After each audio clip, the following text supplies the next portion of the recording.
Okay, we're going to continue on today in our Father's Word. I just wanted to tell you that I misspoke yesterday on the distance to the moon.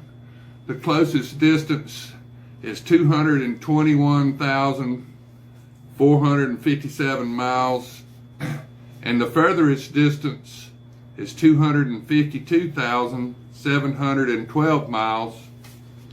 And at full harvest moon, back on the 29th of September, the moon was 224,854 miles from the earth. So that's about as close as it gets. So that was one of the most powerful full moons that we get. Harvest moon, hunter's moon, and the full moon in November is the three closest moons most of the time. Like I said, our moon, sometimes we get into the sign of Ophiuchus. The moon will have a little wobble, and we'll be in Sagittarius, and we get into Ophiuchus. Now, Ophiuchus means serpent bearer.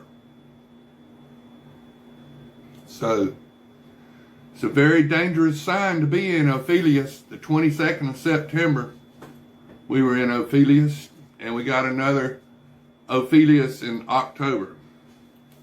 So we're going to continue on in our Father's Word. This is Numbers 14, verse 28. Say to them, "As I live, says the Lord, just as you have spoken in my hearing, so I will do to you. The carcass of you who have complained against me shall fall in this wilderness, all of you who were numbered, according to your entire number, from 20 years old and above, except for Caleb, the son of Jephunneh, and Joshua, the son of Nun. You shall by no means enter the land which I swore I would make to you dwell in." Now the land of Canaan was the son of Ham and his mother. Ham had sex with his mother, Noah's wife, and Canaan was the result. Now the land of Canaan, where Canaan went to, this land of Canaan, you got the giants. Anak. You had old King Og. And you got King David killed Goliath, another giant. And how did the giants come around? Why did God send Israel into the land of Canaan? Because that's where Satan sent the second influx of fallen angels. Satan wanted to destroy the bloodline of Christ, so the Christ child couldn't be born. So 200 fallen angels according to the book of Enoch. And then if you read in Jude, you're talking about 7,000 fallen angels at 666. And it doesn't stipulate the number of fallen angels that were sent to the land of Canaan by Satan to try to mess the bloodline of Christ up. Well, God sent the flood and wiped the giants out, and now he's sending Israel into the land of Canaan to kill all of the giants. That's why God's sending Israel into the land of Canaan, is to kill the giants. Satan's plan is to try to mess the bloodline of Christ up so that the Christ child can't be born. So God's sending Israel into the land of Canaan to kill the giants. Now this is verse 31, Numbers 14.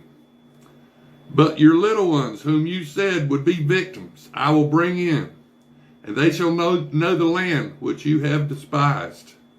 But as for you, your carcasses shall fall in the wilderness, and your sons shall be shepherds in the wilderness 40 years, and bear the brunt of your infidelity, until your carcasses are consumed in the wilderness." So all of 600,000 of the fighting men that were too chicken to go kill the giants after God promised them victory. But Joshua and Caleb didn't run from the giants, did they? No, but the rest of them did. And so God decided to let them spend 40 years. Now, 40 means probation in biblical numerics. So God put them on probation, and they failed. And so they get to march around in the wilderness for 40 years until all of them are dead. And Joshua and Caleb are only two that live. And you get a whole new generation going into the land of Canaan.